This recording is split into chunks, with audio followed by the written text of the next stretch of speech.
Alors, je vais me lancer en répétant ce que je dis souvent en forme de boutade, et en même temps, ça n'en est pas une, et ça campe bien, je pense que ça exprime bien l'orientation de la présentation que je m'apprête à vous faire aujourd'hui. Je dis souvent que je n'étudie pas les Autochtones. Et pour moi, c'est une question, c'est un élément très important. Ce que j'étudie, et mon enjeu premier, c'est étudier la manière dont nous approchons les spiritualités autochtones, la manière dont nous approchons les Autochtones, à partir d'une perspective, d'un point de vue, d'une situation, d'identité, de position sociale non autochtone. La plupart d'entre nous, sinon la totalité, ne sont pas autochtones. Et ce sur quoi je voudrais attirer notre attention, ce sur quoi je voudrais réfléchir avec vous aujourd'hui, c'est beaucoup cet élément-là. Comment approchons-nous la spiritualité autochtone? Qu'est-ce qui se passe avec moi? D'accord. Comment approchons-nous la spiritualité autochtone?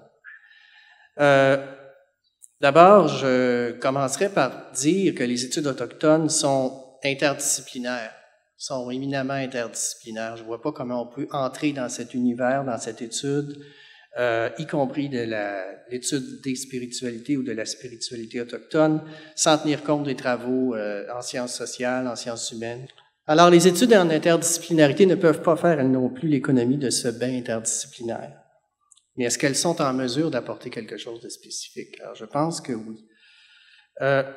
Et là, je rejoins un élément sur lequel Étienne Pouliot a beaucoup insisté. Il ne s'agira pas tant de s'intéresser à des systèmes religieux qu'à leur sujet. Il ne s'agira pas tant de fixer des objets d'étude, des thèmes, des croyances, des rites, etc., même si ça a son importance, c'est évident, qu'à leur sujet.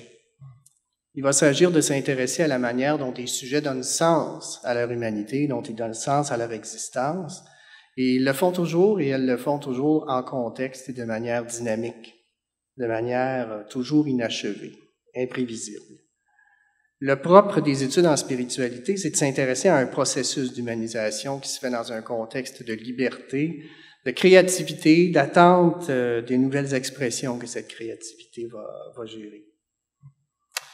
Les études en spiritualité, dans leur attention à une subjectivité croyante, quel que soit par ailleurs le sens ou cette foi ou cette confiance fondamentale, pour reprendre un terme cher à Marcel Legault, qui est un auteur cher à Jean-Claude Breton, il y a là quelque chose qui est de l'ordre d'une subjectivité qui a une foi fondamentale.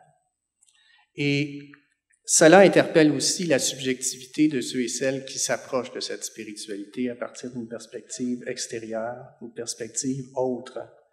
On est toujours dans une perspective, dans une recherche ou des processus d'humanité, mais d'une humanité qu'on doit éviter de traiter d'une manière homogénéisante ou généralisante. Ce que je veux dire, c'est que la spiritualité autochtone, elle est irréductible à une théorie générale de la spiritualité ou à des théories générales, et qu'elle renvoie toujours l'observateur à lui-même en l'amenant à se demander à quoi il participe. Alors, vous avez déjà vu le plan de ma présentation, mais vous ne l'avez pas vu très...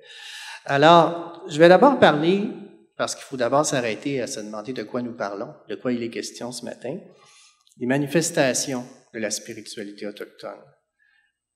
Les manifestations sont tellement... On pourrait poursuivre à l'infini là-dessus, évidemment, et je ferai un portrait très... ce sera une esquisse.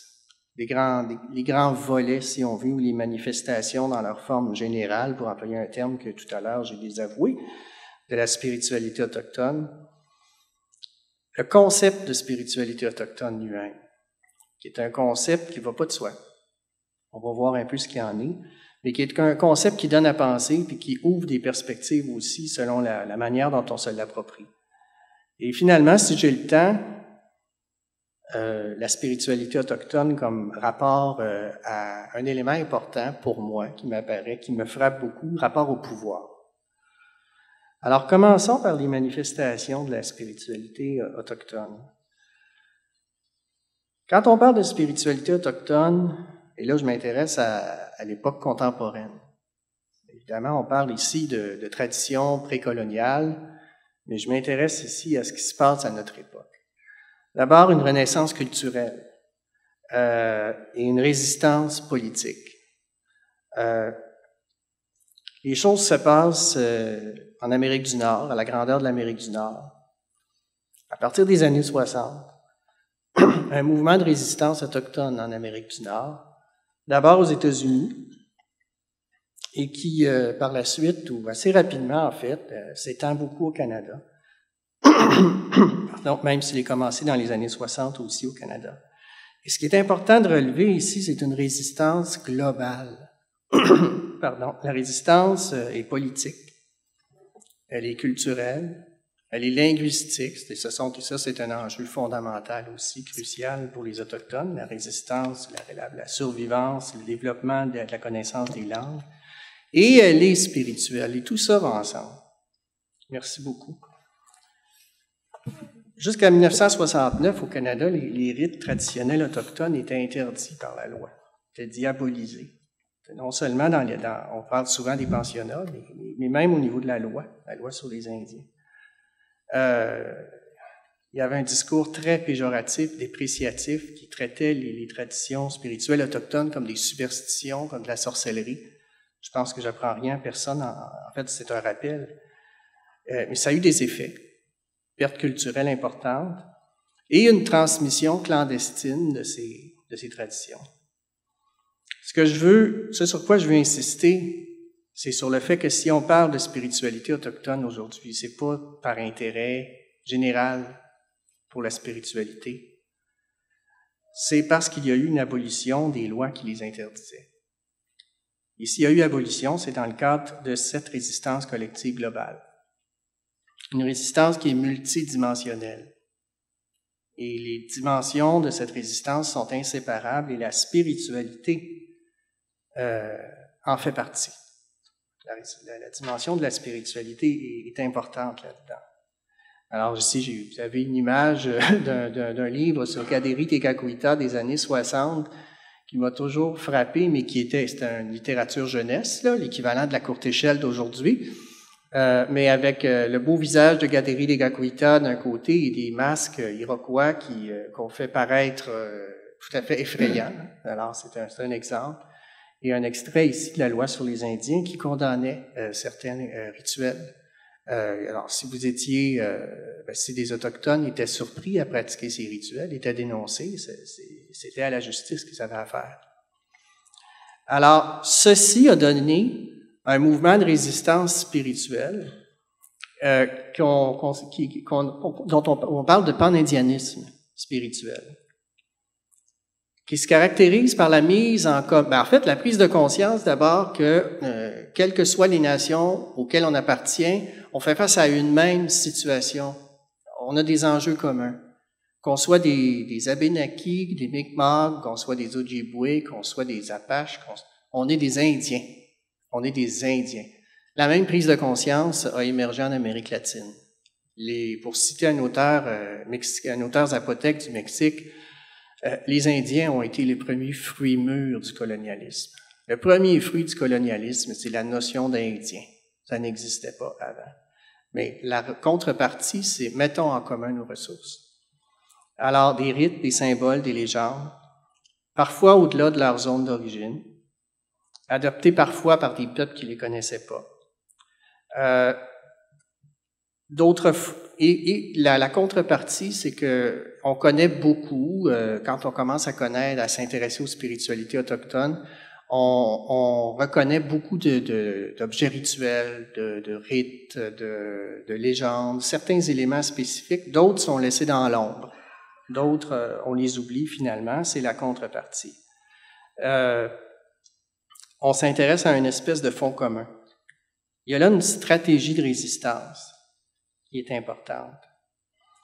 Ce qu'il faut dire à cet égard, c'est que la spiritualité autochtone, comme concept, peut être une généralisation.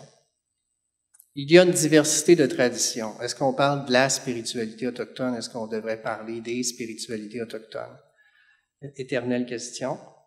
Ça dépend de l'angle d'approche, ça dépend de la perspective, pour employer le terme qui fait partie du titre de la présentation. C'est une généralisation aux effets à la fois constructifs d'un point de vue stratégique et pernicieux d'un point de vue de la diversité des cultures autochtones. L'autre élément qui est important de retenir, c'est le contexte intrinsèquement anticolonial du retour à la spiritualité, pour employer le terme qui est souvent utilisé, qui est habituellement utilisé par les Autochtones. C'est intrinsèquement anticolonial et c'est intrinsèquement politique. La spiritualité prend ici une dimension politique en un sens très profond.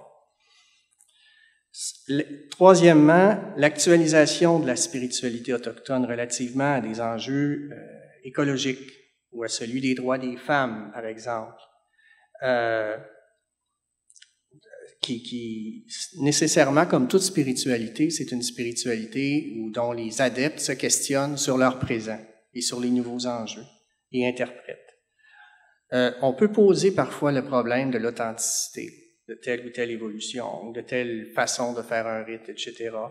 Mais ici, je cite Linda Tuhiwai-Smith, qui est une auteure maori, donc une autochtone de l'autre bout du monde, n'est-ce pas, qui critique cette croyance, elle believe that indigenous cultures cannot change, cannot recreate themselves and still claim to be indigenous, nor can they be complicated, internally diverse or contradictory. Only the West has that privilege.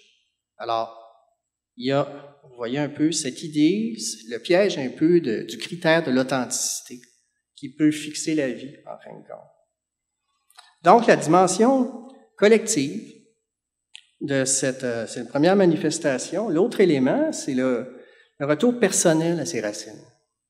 Un retour qui peut être un retour dans le cadre d'une recherche identitaire. Aussi dans une perspective de recherche de guérison. Alors, on a beaucoup suivi les audiences de la Commission Vérité et Réconciliation. On a assez entendu d'histoires qui montrent le besoin de guérison. C'est un terme d'ailleurs qui est beaucoup plus utilisé en rapport avec les enjeux autochtones au Canada qu'aux États-Unis. La guérison. Affronter les conséquences communautaires, non seulement des pensionnats, mais des différentes formes de manifestations du colonialisme sur lesquelles on n'a pas besoin de s'étendre. Elles sont très, très bien connues, je pense. Et ce qui ressort à travers ça, c'est une recherche d'agentivité. Une recherche d'agentivité au sens de comprendre la différence entre les événements qu'on subit et les événements finalement qu'on s'approprie, dans lesquels on actualise notre liberté. J'ai mis l'affiche du film Avant les rues qui est à l'affiche en ce moment, probablement pas pour longtemps, parce que les films concernant les Autochtones sont jamais à l'affiche longtemps au cinéma, mais qui montre bien cela. Comment un jeune dans une communauté autochtone fait un retour à une spiritualité, à sa spiritualité, dans une recherche d'agentivité. Un très, très beau film, finalement. Et finalement, oui, l'autre élément, le Bima Diziwin, qui dans la langue Anishinaabe désigne une vie pleine, la vie complète, une vie saine, une vie en équilibre. La spiritualité autochtone, ce serait ça. Ça rejoint en fait un concept que d'autres peuvent connaître en Amérique latine, le vivir bien, le bien vivre, qui est une éthique largement autochtone aussi en Amérique latine. Ça rejoint aussi des préoccupations qu'on retrouve en Afrique autour de la vie, la théologie de la vie, par exemple. Autre manifestation, les pratiques institutionnelles, en milieu carcéral, dans le service social, en santé communautaire, dans des organismes communautaires, souvent autochtones, pas carcérales évidemment, mais il y a une présence, un recours, un appui sur la spiritualité autochtone. Il est démontré que les programmes d'intervention sociale ou psychosociale axés sur la spiritualité, sans convenir à tous les Autochtones, parce qu'il y a des Autochtones qui ne sont pas intéressés par la spiritualité, mais en général, sont ceux qui fonctionnent le mieux chez les Autochtones. Alors, élément important. Autre aspect, autre manifestation de la spiritualité autochtone, des appropriations, des récupérations. Alors, il y a toute une littérature populaire. En fait, il s'agit d'appropriation d'éléments de spiritualité autochtone par un public alloctone. Alors, une abondante littérature psychopop, nouvel âge, qui montre comment pratiquer la spiritualité autochtone ou l'intégrer dans une spiritualité personnelle. Souvent en mixant ces éléments-là ou en les interprétant à partir de grilles d'analyse qui sont assez étrangères aux perspectives autochtones. Les allochtones qui disent qu'ils se sont convertis à la spiritualité autochtone. On a eu une discussion dans mon séminaire de cycle supérieur cet hiver là-dessus. Est-ce que c'est possible de se convertir à la spiritualité autochtone? Quelques pratiques symboliques, le tambour, la purification à la sauge, de sudation occasionnellement. L'autre élément, c'est le néo-chamanisme, qui est une récupération, voire un travestissement de la spiritualité autochtone. Où là, vraiment, on a des gens qui se présentent, qui sont même pas des autochtones et qui commencent à se donner un rôle, finalement, de gens de médecine autochtone, et qui sont très contestés, critiqués dans les milieux autochtones. On relève ici, ils sont, entre autres, je cite Vine Deloria Jr., qui est un auteur fondamental en études autochtones, qui est un autochtone lui-même. The non-Indian appropriator conveys the message that Indians are indeed a conquered people and that there is nothing that Indians possess, absolutely nothing. Pipes, dances, land, water, feathers, drums, and even prayers that non-Indian cannot take whenever and wherever they wish. Alors, l'enjeu est là, appropriation spirituelle. Voici donc, il y aurait beaucoup à dire sur ces différentes formes. Ce qu'il faut retenir, c'est que d'abord, quand on parle de spiritualité autochtone, on parle d'une réalité multiple. On parle d'une réalité, par ailleurs, traditionnelle et contemporaine, et on parle d'une réalité ambiguë et contestée. Sur le concept de spiritualité autochtone, d'abord, c'est un concept qui donne à penser, comme je le disais au début. Il n'est pas facile de trouver un concept qui fasse l'affaire de tout le monde pour désigner ce dont on parle. Les mots ont une origine, c'est vrai, des concepts de religion et de spiritualité. En règle générale, en Amérique du Nord, et je remarque que c'est différent en Amérique latine, les Autochtones résistent à employer le mot religion pour désigner une activité humaine qui est pourtant faite de mythes, qui est faite de rites, de croyances, relative à un monde invisible, à l'au-delà, qui implique une éthique reliée à tout ça. Jacques Vardenburg note qu'aucun concept de religion n'est jamais englobant. On est toujours dans des perspectives. Je le cite, l'immensité du domaine d'investigation exige une définition précise du concept de religion employé et sa portée. Cependant, quel que soit le domaine choisi, celui-ci se limitera toujours à certains éléments et en omettra d'autres. Yves Lambert, lui, propose la définition suivante de la religion. C'est un système de croyances et de pratiques se rapportant à des réalités êtres, entités, forces supra-empiriques, en relation avec l'homme par des moyens symboliques, donnant lieu à des formes communautaires. Si c'est ça, la religion, du côté de la spiritualité autochtone, on a du religieux, on a de la religion. Malgré tout, l'appréhension première, la compréhension première de la religion par la plupart des Autochtones d'ici paraît plus proche de celle qui est donnée par Durkheim, Émile Durkheim. Une religion est, sa définition bien connue, un système solidaire de croyances et de pratiques relatives à des choses sacrées, c'est-à-dire séparées, interdites, croyances et pratiques qui unissent en une même communauté morale appelée Église tous ceux qui y adhèrent. Et de fait, quand on parle avec les Autochtones, finalement, pour eux, la religion, ça finit par être, en fin de compte, l'Église, le christianisme. Quelle que soit la position, le rapport qu'ils ont, ils peuvent être croyants, chrétiens, avoir une pratique religieuse chrétienne ou non. Pour eux, la religion, c'est généralement l'Église. La spiritualité, c'est autre chose. Et on va y arriver. Pour eux, la spiritualité, donc, c'est cet espace personnel intérieur, libre, idéalement partagé avec d'autres, mais qui n'est pas déterminé par une histoire familiale, communautaire. Mais les choses vont pas de soi, puis souvent on ne définit pas le terme de spiritualité autochtone. Parmi les Autochtones, évidemment, on peut se demander si beaucoup de gens qui s'intéressent à la spiritualité dans la société s'intéressent à définir le concept de spiritualité. En fait, on n'est pas là pour le définir. La spiritualité est une pratique. Merci. Par ailleurs, les choses sont encore plus compliquées quand on lit Frédéric Laugrand, qui, en 2013, proposait d'en finir avec la spiritualité autochtone. Alors, il écarte aussi le concept de religion, mais lui, il dit, le concept de spiritualité autochtone rend plus opaque ce dont il est question avec ces traditions. Et lui, il dit que ce concept perpétue l'opinion des premiers missionnaires qui disaient que les Autochtones étaient des gens religieux sans véritable religion. Le concept dispense aussi d'avoir à se situer par rapport aux traditions abrahamiques, aux religions du livre, ce qui est peut-être commode d'un point de vue pastoral, mais qui est scientifiquement peu rigoureux.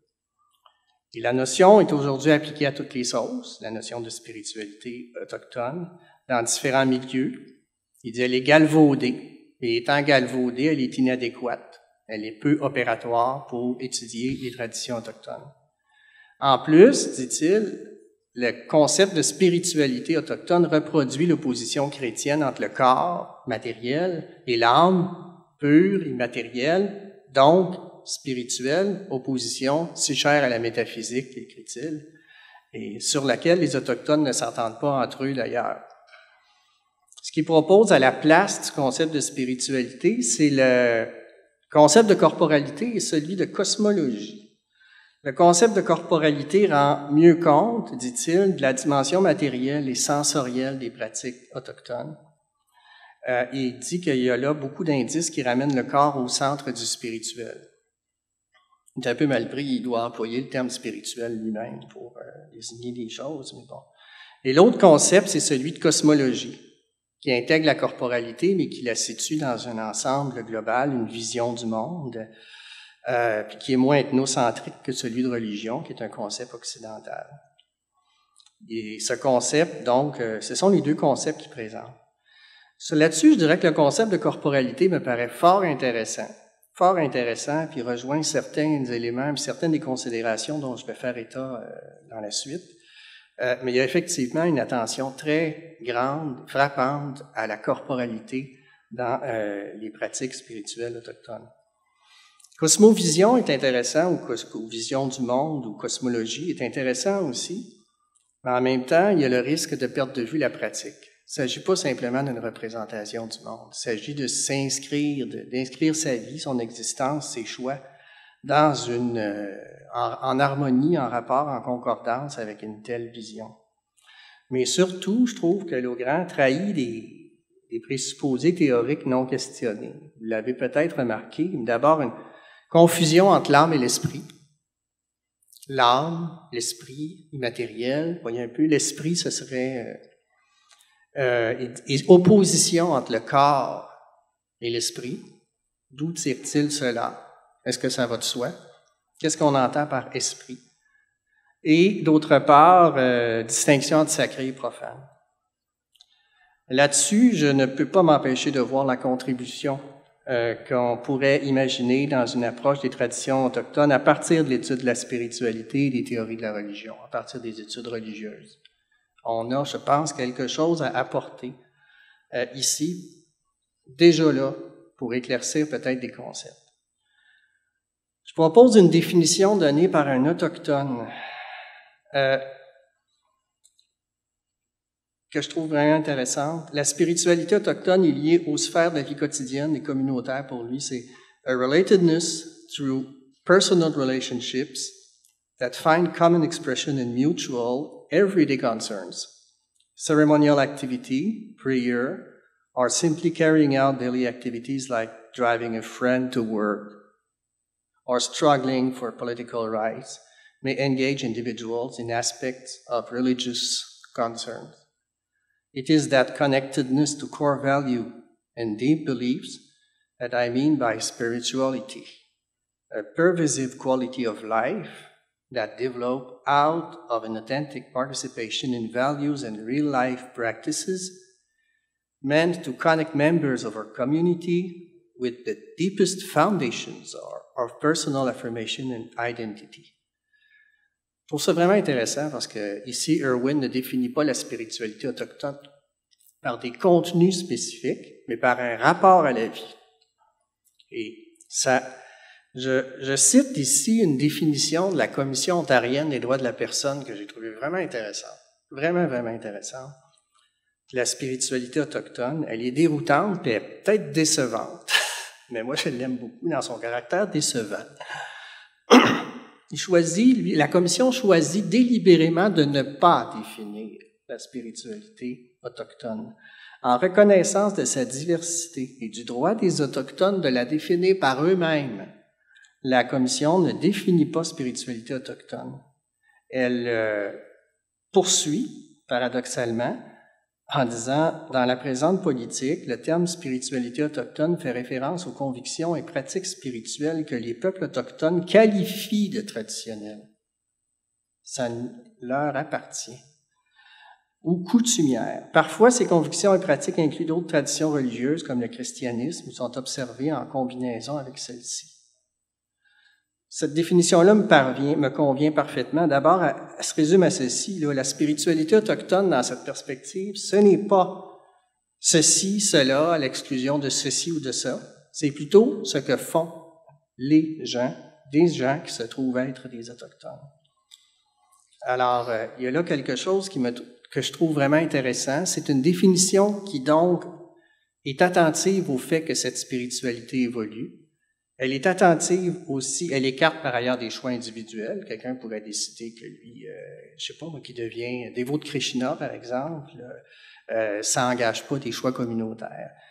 Ça exclut aussi des perspectives spirituelles anti-traditionnelles, traditions autochtones, par exemple, celles de groupes fondamentalistes qui sont implantés dans des communautés autochtones et qui s'opposent aux spiritualités autochtones.